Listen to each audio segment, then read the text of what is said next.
Question: how do you know when you're dealing with a generational talent? Usually the signs are all there. A name every scout knows before he's legally allowed to drive. Throw in some viral highlight reels, record-breaking statistics in junior, and all of a sudden we have the next generational talent coming up in the NHL. That was Gavin McKenna, but the perception around him and his potential changed in this draft year.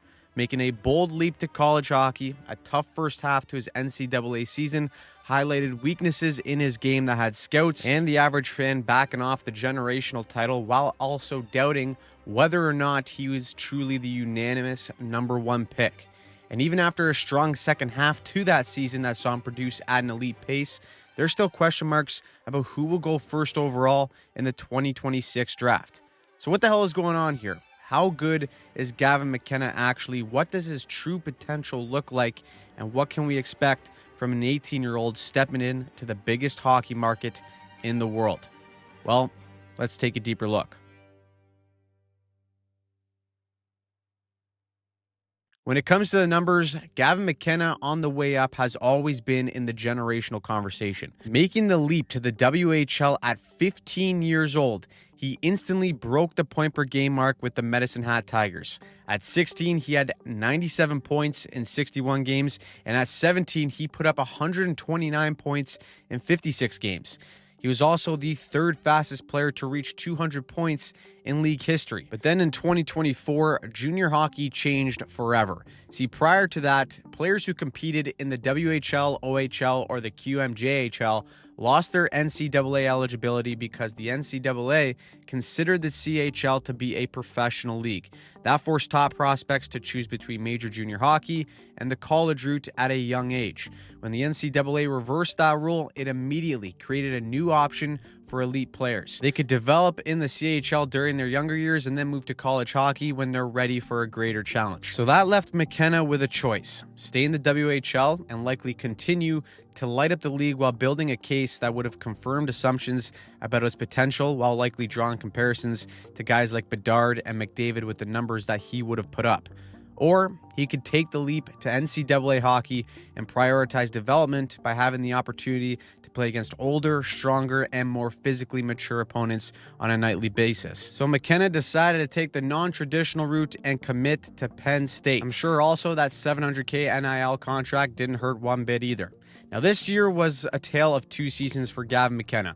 The first half of his NCAA season wasn't bad, but it wasn't the domination that everyone expected. Through his first 17 games, McKenna had 18 points. Still good production for a 17-year-old freshman, but not the dominant pace people had become accustomed to seeing from him, and not numbers that were considered generational. Then, after a World Juniors tournament that saw him put up 14 points in 7 games and, in his own words, reignited some of his confidence, he came back and torched the NCAA, putting up 33 points in his final 18 games to finish with a total of 53 points in 35 games on the season. So let's dive into the footage here and break down the strengths and weaknesses of McKenna's game and how it'll likely translate into the NHL.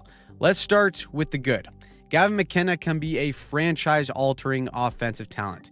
His defining trait is elite-level playmaking vision, where he reads defensive layers and manipulates positioning before lanes even open up. He loves to constantly use speed changes, delays, deception, and lateral movement to pull defenders out of structure. And here's an example of how we've seen his game mature offensively in junior. In the WHL, McKenna was the most talented player on the ice, going up against weaker competition on most nights. He could pull off something like this. It's a 1-on-3 here. The defender is given a triangle as big as the Golden Gate Bridge for him to attack. He beats that first guy, and now he's in the muck.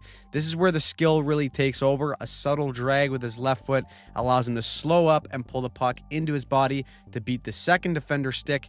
He pulls it even further into his body, and this is where the elite vision and playmaking comes into play. His attack has already forced the defenders to gravitate towards him, leaving the late man wide open for a goal.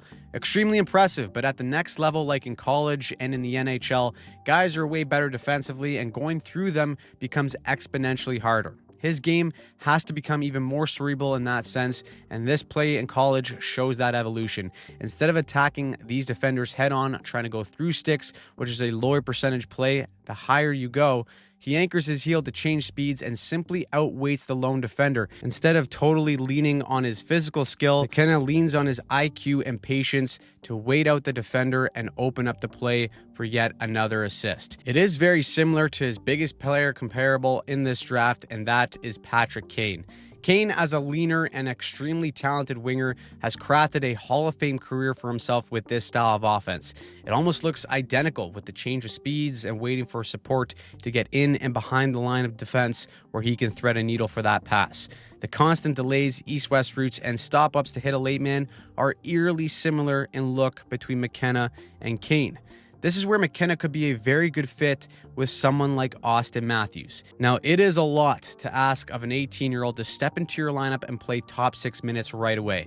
But Gavin McKenna does have the talent to do so, and stylistically, it may be the best fit with Matthews himself. Auston Matthews has never been the type of player to hold onto the puck, delay, and create a play. Instead, he always prefers a give-and-go style of game. You can see with how much he defers to his wingers on most controlled zone entries. Matthews will frequently gain the blue line, kick it out wide, and drive the middle lane to back up the D and open up a cross seam play, or he'll attack the D's heels and give his winger an option to get the puck back for a quick chance.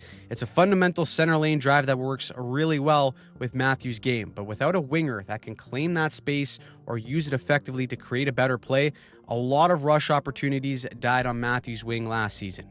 It's why Marner worked so well with him for all those years, and it could be a perfect fit with McKenna having the tool set to extend plays on the wing for Matthews and facilitate a whole new look on the attack. Now, another player people draw a lot of comparisons to when it comes to McKenna is Nikita Kucherov. Kucherov does facilitate offense in a very similar way off the rush as well, but where he really thrives is on his first touch off the wall and how he can take awkward pucks and funnel it directly into danger. This is something that is already in McKenna's bag as well. The way he handles this rim puck in one fluid motion from backhand to forehand right onto the tape of his teammate is Kucherov-esque.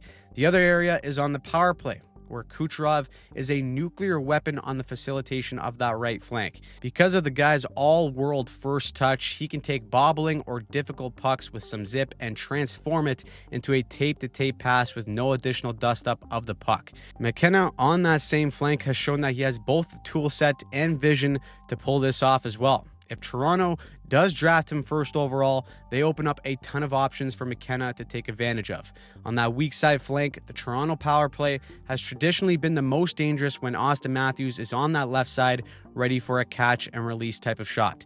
And with McKenna having the ability to find those seams, that could be a really interesting look. If that play is not immediately available, McKenna can leverage his options in the bumper with a quick sling for a tip or a more cleaner look on the backdoor feed. The Leafs also picked up Darren Radish as well, who has an absolute piss missile from the point, and sure enough, is pretty used to a guy like Nikita Kucherov setting him up in his wheelhouse. So if a penalty kill is doing a good job at taking away those seams, they can hand it over to Radish to get them to respect the point shot. Now that is all great, but what about McKenna's off-puck skill? As we know, almost the entire game is spent without possession of the puck. So how you get it back and put yourself in positions to get it back is an essential element of having your game translate to the NHL smoothly. McKenna isn't a heavy player. He's 5'11", which is good, but he's on the lean side at 170 pounds. So naturally, people are concerned about whether or not he can play through traffic and through the heaviness of the NHL playoffs. But like all intelligent players with his frame, like the Kanes and Kucherovs, he's very crafty with his roots. As a leaner player, in order to score around the net, you have to get creative like he does here. Watch him get on his horse and make this subtle little offensive stick check on this defender. He just ties up the stick, and that opens up the lane for him to attack the far side post and the heels of that defender, and his timing on the arrival is perfect. The puck, his movements are calculated to manipulate coverages. Watch here as he quickly slashes through traffic instead of attacking the potential far post threat like this defender initially anticipates. Not only does he become a more desirable target for his teammate, but he puts himself in the most dangerous spot of the ice. The coverage is less than ideal, but McKenna is in the right spot to get the puck where he can now leverage his skill. A strong touch out of traffic and then a no-look pass into the tape that can only be explained by pure offensive intuition and feel. He's also a pretty good shooter as well. When he's not using his body language to sell a shot for a great setup, he's seeking out contested looks to improve the deception of his shot by shooting through sticks, legs, and overall traffic. Put all this together and you have a player that has the skill set and IQ to thrive on offense in the NHL. That being said, he certainly isn't perfect. The main criticism around McKenna's game is his defensive consistency and overall physical engagement. In the WH, physically, McKenna's lighter frame puts him at a disadvantage in battles along the wall. However, the bigger concern for scouts was McKenna's motor or compete. A player can compensate for their lack of physicality by outworking the opponent, but again, he had the tendency to be disconnected from teammates, straight-legged, and waiting for the game to come to him instead of doing the opposite. But after adjusting to the competition and spending some time in an NCAA program where these areas of your game get exposed quickly, there were noticeable improvements to all of his game in both the World Juniors and the second half of the NCAA season. Here's an example of this growth. McKenna sees this defender want to leverage his size against him, but instead of playing on his terms, he uses his crafty stick work to poke the puck loose, get possession, and then do good work to shield the puck to set up a grade A chance. McKenna had more moments in the second half of last season where his compete was far better on the defensive side of the puck, and it allowed him to steal pucks with more consistency. What is a really good sign as well is his improved play in structure. In a league like the NHL where being able to check is crucial for success, McKenna showed how well he could anticipate the game off the forecheck by closing gaps quickly and leveraging his position to break up plays and create turnovers. McKenna also had the tendency to turn away early and not hold his line on checks when attacking defenders, leading to a lot of flybys. This is something that a guy like Celebrini has mastered, which is why he's so good defensively even as a teenager. But that has improved as well for McKenna in these one-on-one situations while closing in on defenders. And even as structures break down like we see here, McKenna has shown that he has got the defensive acumen to break up plays. Canada here has overloaded on one side to win this battle, but they don't, and the first guy to recognize that immediate threat to a quick change of sides is Gavin McKenna. So he quickly gets to that space, anticipates the pass perfectly, and now he's ready for the counter. Of course, like any 18-year-old's game, there is still room to improve in this area, but it's evident that over the course of the season, McKenna's game saw growth from where he was at in the WHL when he started. The extra benefit of going to an NCAA program is the off-ice training as well. Being one of the top performers at the draft combine this year doesn't necessarily mean he will translate into a superstar, but it does mean that physically there's growth to that side of the game as well, and it has and will continue to transfer onto the ice. And so with the first overall pick, Toronto will and probably should select Gavin McKenna.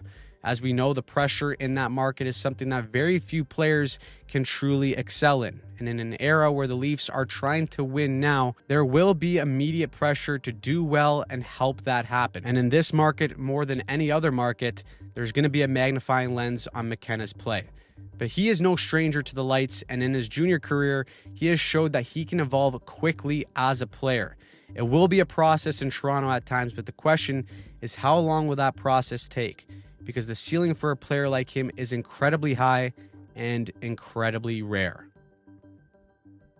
So what do you think about Gavin McKenna? What do you think he projects to be? How many points do you think he puts up in year one? Let me know in the comments down below. I'm Anthony. I do all the breakdowns for the channel. We got a ton of content coming up with the NHL offseason. It has been absolutely insane so far. So if you want to stay up to date on all things NHL and dive deeper into the biggest moves, make sure you subscribe to the channel and turn on notifications so that you don't miss a single thing.